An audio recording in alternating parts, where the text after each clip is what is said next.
tunai senilai 189.000 Singapura dolar atau kalau dikurskan sekitar 2,4 miliar untuk kurs saat ini.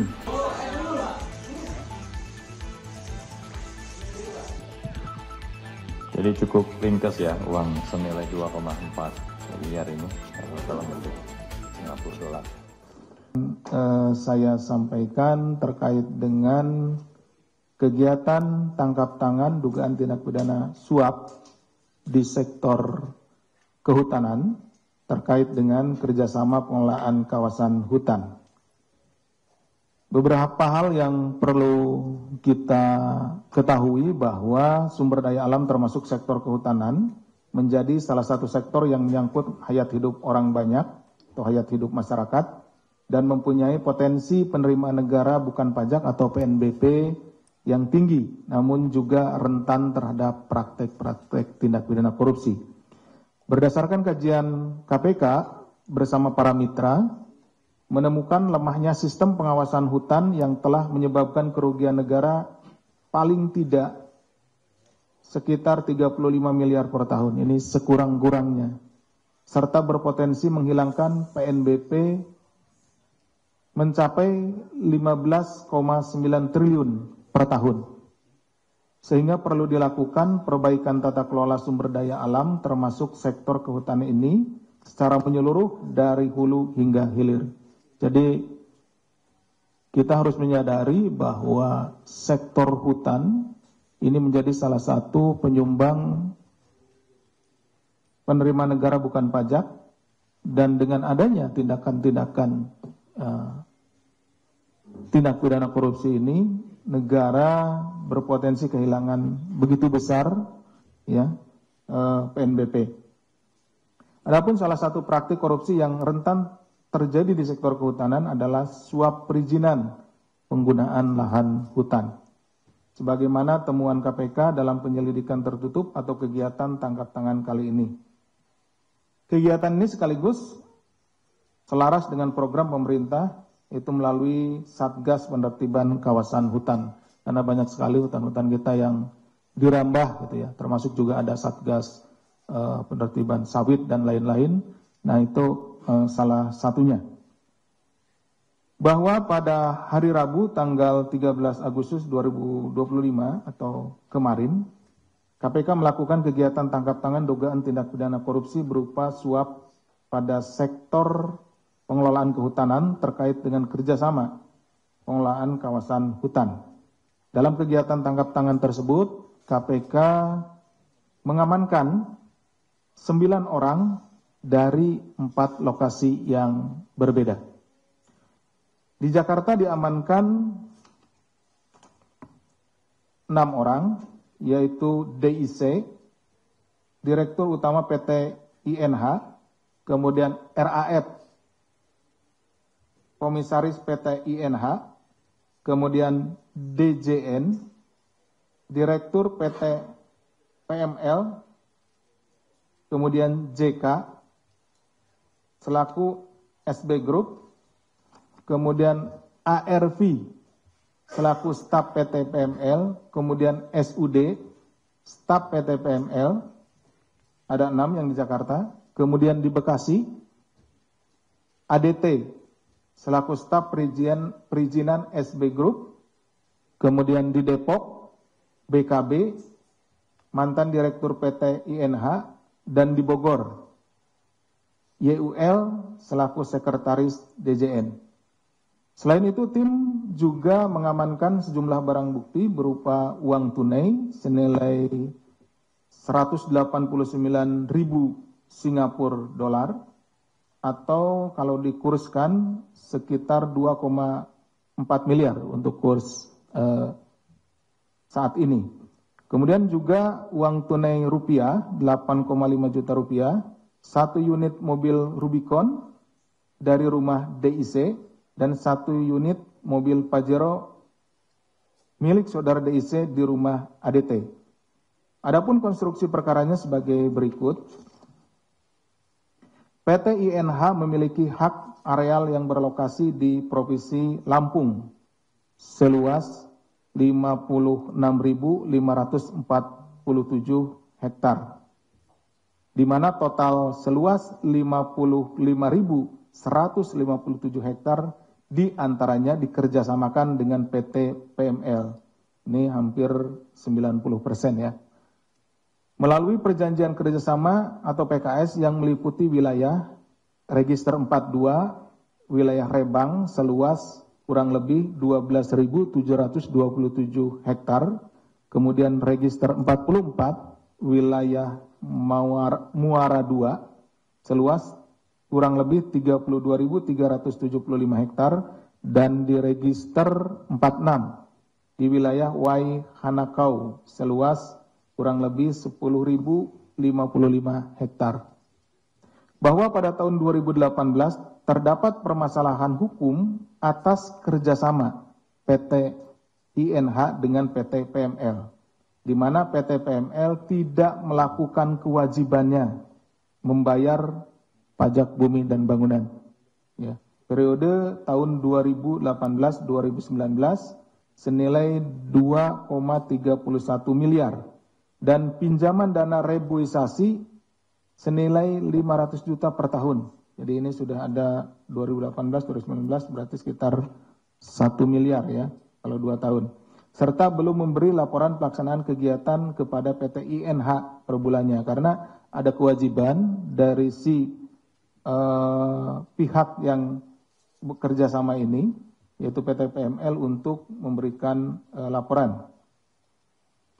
Kemudian pada bulan Juni 2023 berdasarkan keputusan Mahkamah Agung, jadi ini dibawa ke ranah peradilan ya, gugat perdata, yang telah inkrah atas permasalahan hukum antara PT INH dan PT PML, menjelaskan bahwa perjanjian kerjasama yang telah diubah pada tahun 2018 antara kedua belah pihak masih berlaku, di kerjasamanya masih berlaku, dan PT PML diwajibkan membayar ganti rugi kurang lebih 3,4 miliar.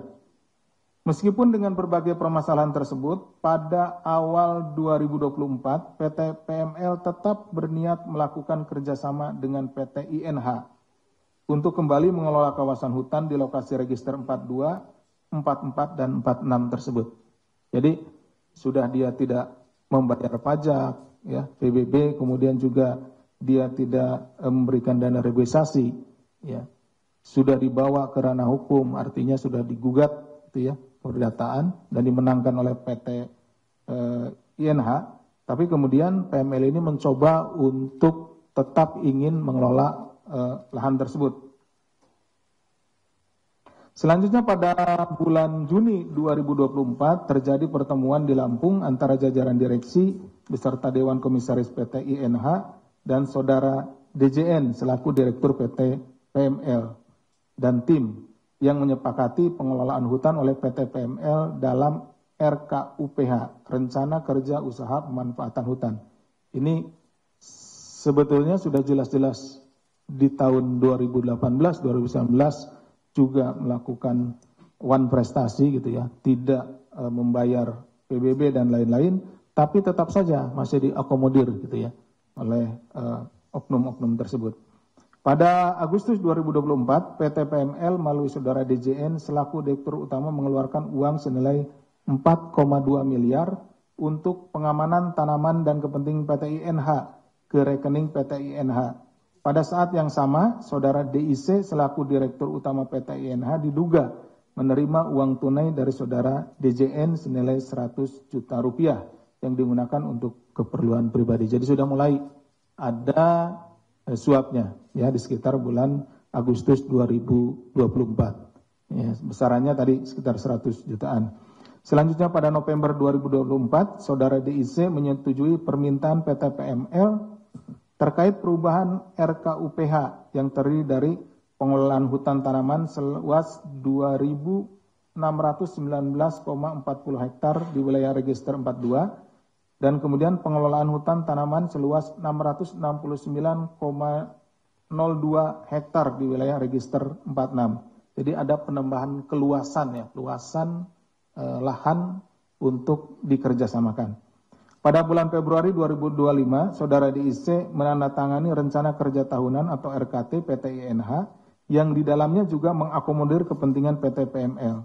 Selanjutnya, Saudara DJN meminta Saudara SUD membuat bukti store yang direkap dengan nilai 3 miliar dan 4 miliar rupiah dari PT PML ke PT PNH.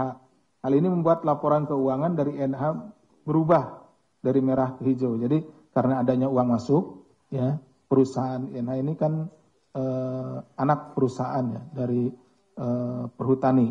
Jadi Unhutani 5 ini pembukuannya menjadi hijau gitu ya. Karena ada uang masuk rekapan senilai 3 dan 4 miliar, jadi 7 miliar. Dan membuat posisi Saudara DIC menjadi aman. Jadi ada evaluasi terhadap kinerja dari perusahaan ini, BUMN ini. Nah, karena ada uang masuk berarti ada menunjukkan bahwa ada kinerja sehingga Saudara DIC selaku direktur dari PT Inhutani 5 ini tidak jadi dimutasikan, tidak jadi dipindah gitu ya, seperti itu. Jadi aman. Saudara SUD lalu menyampaikan kepada Saudara DJN bahwa PT PML sudah mengeluarkan dana kurang lebih 21 miliar kepada PT INH untuk modal pengelolaan hutan. Ini yang penting, pada bulan Juli 2025 terjadi pertemuan antara Saudara DIC dan Saudara DJN. Tadi DIC ini mewakili atau Direktur Utama PT INH, sedangkan DJN adalah Direktur PT PML. Di lapangan golf di Jakarta, di mana Saudara DIC meminta mobil baru. Nah, ini DIC ini, PMH ini, Direktur INH ini minta mobil baru kepada DJN. Kemudian DJN menyanggupi keinginan Saudara DIC untuk memilih 1 mobil baru tersebut. Kaitannya apa? Kaitannya tadi dengan penambahan luasan ya. Pengelolaan hutan tanaman seluas 2.619 di wilayah register 42 dan 669,02 di wilayah register 46. Itu ya, seperti itu. Kemudian pada bulan Agustus 2025, Saudara DJN melalui Saudara ADT menyampaikan kepada Saudara DIC bahwa proses pembelian 1 unit mobil baru seharga 2,3 miliar. Jadi mobilnya itu seharga 2,3 miliar. Telah diurus oleh Saudara SDN dan Saudara DJN. Pada saat bersamaan Saudara ADT mengantarkan uang senilai 189.000 Singapura dolar dari Saudara DJN untuk DIC ke kantor Inhutani ya, INH. Jadi 2,3 ini itu dikonversi dengan uang Singapura dolar, itu 189.000 Singapura dolar. Bahwa selanjutnya Saudara DJN melalui Saudara ARP menyampaikan kepada Saudara DIC bahwa pihaknya telah memenuhi seluruh permintaan DIC, termasuk pemberian kepada salah seorang komisaris PT INH. Jadi selain tadi minta mobil, juga minta yang lainnya. Minta supaya juga diberikan kepada salah seorang komisaris sejumlah ya pemberian ya, itu kepada komisaris PT INH. Atas rangkaian peristiwa tersebut, pada tanggal 13 Agustus 2025, tim KPK kemudian mengamankan 9 orang, ya, termasuk Saudara ADT di Bekasi, beserta barang buktinya 1 unit kendaraan roda 4 dan Saudara DIC di Jakarta dengan barang bukti uang tunai senilai 189.000 US dollar, 8,5 Singapura dolar, 189.000 Singapura dolar dan 85 juta rupiah serta 1 unit kendaraan roda 4. KPK selanjutnya melakukan pemeriksaan intensif terhadap para pihak dan telah menemukan sekurang-kurangnya 2 alat bukti yang cukup. Kemudian KPK menaikkan perkara ini ke tahap penyidikan dengan menetapkan 3 orang sebagai tersangka, yaitu DJN selaku Direktur PT PML, kemudian ini dan ADT, ini selaku staf perizinan SB Group, ini selaku pemberinya, kemudian DIC selaku Direktur Utama PT INH, ini selaku penerimanya. Atas perbuatan Saudara DJN dan ADT sebagai pemberi, diduga melakukan perbuatan tindak pidana korupsi sebagaimana diatur dalam pasal 5 ayat 1 huruf A atau huruf B kecil atau pasal 13 Undang-Undang Pemberantasan Tindak Pidana Korupsi junto pasal 55 ayat 1 ke 1 KUHP. Sedangkan Saudara DIC sebagai penerima diduga melakukan perbuatan tindak pidana korupsi sebagaimana diatur dalam pasal 12 huruf A kecil atau B kecil atau pasal 11 Undang-Undang Pemberantasan Tindak Pidana Korupsi. KPK selanjutnya melakukan penahanan untuk 20 hari pertama terhitung tanggal 14 Agustus hari ini sampai dengan 1 September 2025 di rumah tahanan Rutan Cabang KPK Gedung Merah Putih. KPK menyampaikan terima kasih kepada seluruh masyarakat dan pihak-pihak yang telah mendukung penanganan perkara ini, sekaligus mendorong upaya-upaya penjagaan tindak pidana korupsi pada sektor sumber daya alam, termasuk juga sektor kehutanan. Demikian yang bisa saya sampaikan.